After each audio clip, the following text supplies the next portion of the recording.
नमस्कार, NMF news पर आप सभी का बहुत स्वागत। मैं हूं आपके साथ अभिषेक पुंडी। भारत के प्रधानमंत्री अपने विदेशी दौरे पर हैं। पहले फ्रांस, उसके बाद अमेरिका पहुंच चुके हैं। लेकिन ये जो दौरा है और इस दौरे में जो मुलाकातें हो रही हैं वो मोदी विरोधियों के साथ साथ भारत विरोधियों को पसंद नहीं आ रही हैं। इसी की वजह है कि कल सोशल मीडिया पर लगातार एक वीडियो तैरता रहा और मोदी विरोधी उस पर आरोप लगाते रहे कि फ्रांस में भारत की बेइज्जती हुई। दरअसल इमैनुअल मैक्रों हाथ मिला रहे थे, सभी देश के जो राष्ट्राध्यक्ष आए थे, जो देशों से लोग आए थे, प्रधानमंत्री मोदी भी वहां बैठे थे, लेकिन प्रधानमंत्री मोदी हाथ बढ़ाते हैं और इमैनुअल मैक्रों प्रधानमंत्री मोदी से हाथ नहीं मिलाते हैं। इसे प्रचारित किया गया हिंदुस्तान की बेइज्जती के तौर पर, लेकिन क्या वाकई में यह बेइज्जती थी? और उसके बाद इमैनुअल मैक्रों ने जो कुछ किया उसने एक बार फिर से हिंदुस्तान की तरफ दुनिया का ध्यान आकर्षित कर दिया। क्या कुछ है पूरा मामला, क्या कुछ फ्रांस में हुआ, क्या वाकई में भारत की बेइज्जती हुई? उसी पर चर्चा करने के लिए मेरे साथ मौजूद है हमारे वरिष्ठ सहयोगी पंकज प्रसून। सर, बहुत बहुत स्वागत। सर, आज बिल्कुल सीधा सवाल है, क्या प्रधानमंत्री की बेइज्जती हुई? क्या भारत की बेइज्जती फ्रांस में हुई है? देखिए, जो भारत में जिस तरह की बातें चल रही हैं उसे मैं छपरी नीति कहता हूं। एक होता है विदेश नीति और दूसरे छपरी लोगों की एक नीति होती है। और छपरी नीति क्या चल रहा है?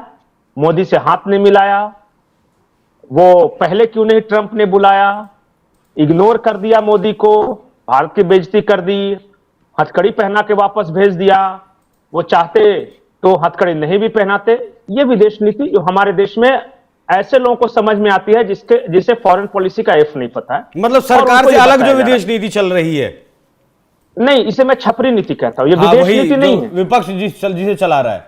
हाँ, हकीकत क्या है मैं बताता हूं।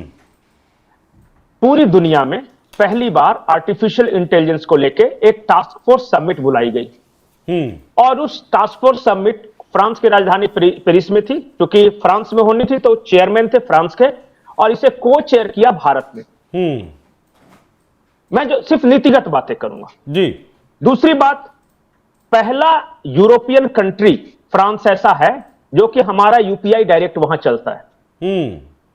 आप बोलते हैं ना कि दूसरे यूरोप के देशों में जाएंगे तो वो कैश में डॉलर वगैरह पर्स में रखना पड़ेगा। फ्रांस में ऐसा कुछ करने की जरूरत नहीं है। आपके पास मोबाइल है, क्यूआर कोड स्कैन कीजिए और वहां पेमेंट कीजिए। बहुत बेइज्जती हो गई।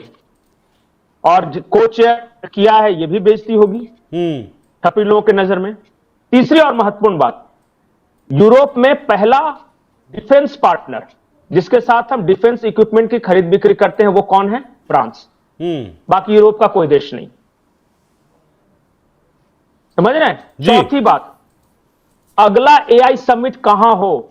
फ्रांस ने प्रपोजल दिया कि भारत में हो, क्योंकि भारत ही है जो एआई इकोसिस्टम दुनिया के लिए तैयार कर सकता है, उसके पास ये ब्रेन है।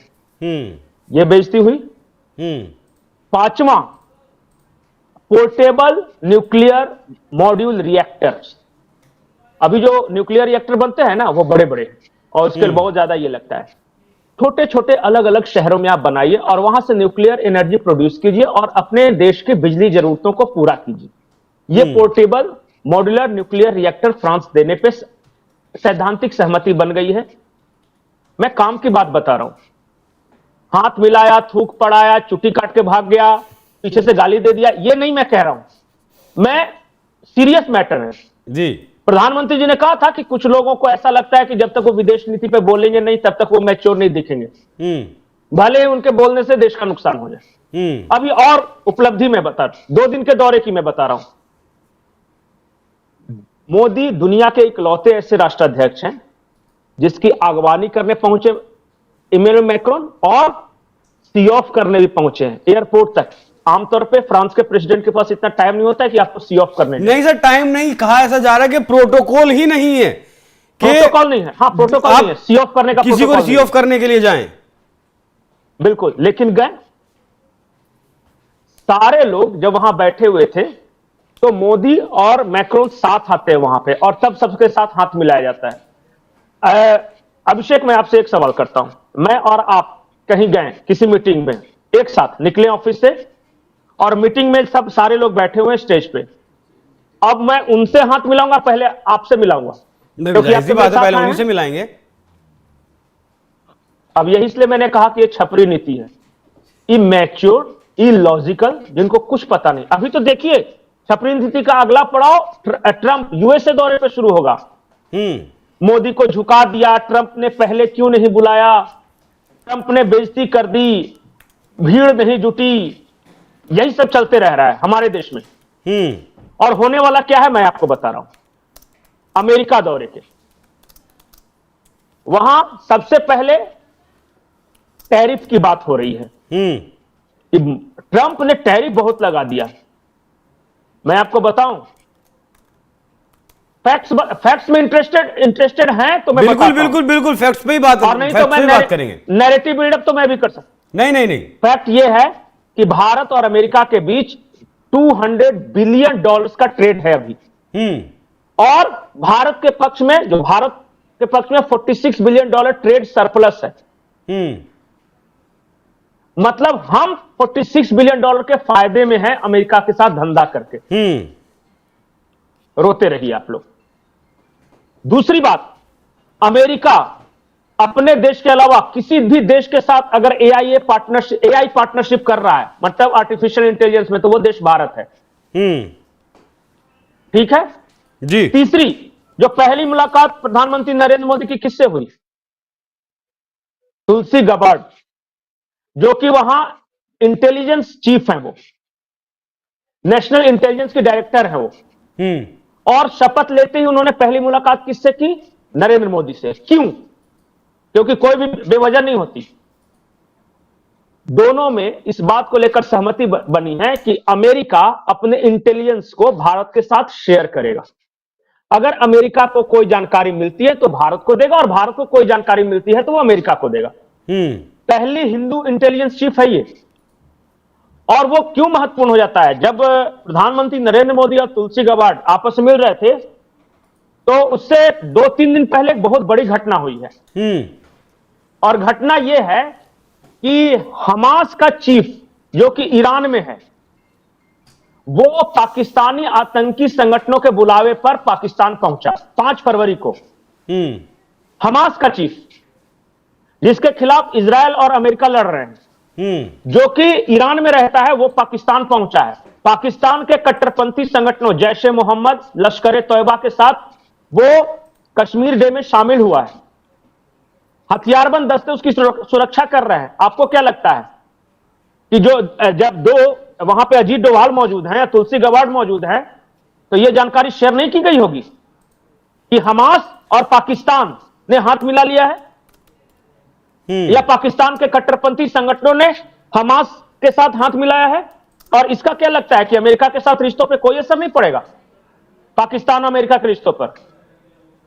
उधर एक तो इजरायल अमेरिका हमास को बर्बाद करने पर तुला हुआ है, और आप हमास के चीफ को यहां बुला के पाकिस्तान में न सिर्फ कश्मीर सॉलिडरिटी डे जो 5 फरवरी को मनाते हैं वहां पे उसको इनविटेशन भेजे हैं, बल्कि वो जो था खालिद अब्दुल्ला शायद नाम है उसका, वो वहां के राजनीतिक नेताओं से मुलाकात कर रहा है, फजलुर रहमान से मिल रहा है।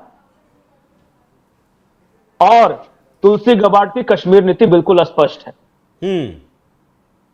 कश्मीर भारत का अभिन्न अंग था, है और रहेगा।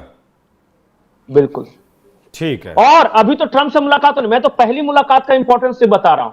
अजीत डोभाल उस बैठक में मौजूद है, अमेरिका के इंटेलिजेंस चीफ उस बैठक में मौजूद है, प्रधानमंत्री मौजूद हैं। और मैं आपको बताता हूं, जब से ट्रंप आए हैं कोई ऐसा हफ्ता नहीं बीता है जब भारत के किसी न किसी राजनीतिक ने अमेरिका के किसी टॉप डिप्लोमेट से मुलाकात नहीं की। ट्रंप के आने के पहले 15 दिन एस जयशंकर अमेरिका में रहे, फिर उसके बाद ट्रंप के शपथ ग्रहण समारोह में गए, और वहां मैं बता रहा हूं कि वहां जो राष्ट्रीय सुरक्षा सलाहकार हैं, जो यहां अजीत डोभाल हैं, अमेरिका में जिन्हें बनाया है ना, उसके साथ उनके शपथ लेने के 1 घंटे के अंदर एस जयशंकर के साथ वो मुलाकात करते हैं वहां कहने से। बिल्कुल, क्या जरूरत थी उसको भाई? तुरंत शपथ लिया है, वो क्यों मुलाकात कर रहा है भारत? पहली किसी विदेशी राजनीति के साथ उसकी अगर बैठक होती है तो वो एस जयशंकर के साथ होती है। वो भारत होता है। हाँ, वो भारत होता है। उसके अलावा डिफेंस क्षेत्र में रक्षा मंत्री राजनाथ सिंह से मुलाकात होती है, उनके डिफेंस मिनिस्टर की। भारत के एनएसए से उनके एनएसए की मुलाकात होती है।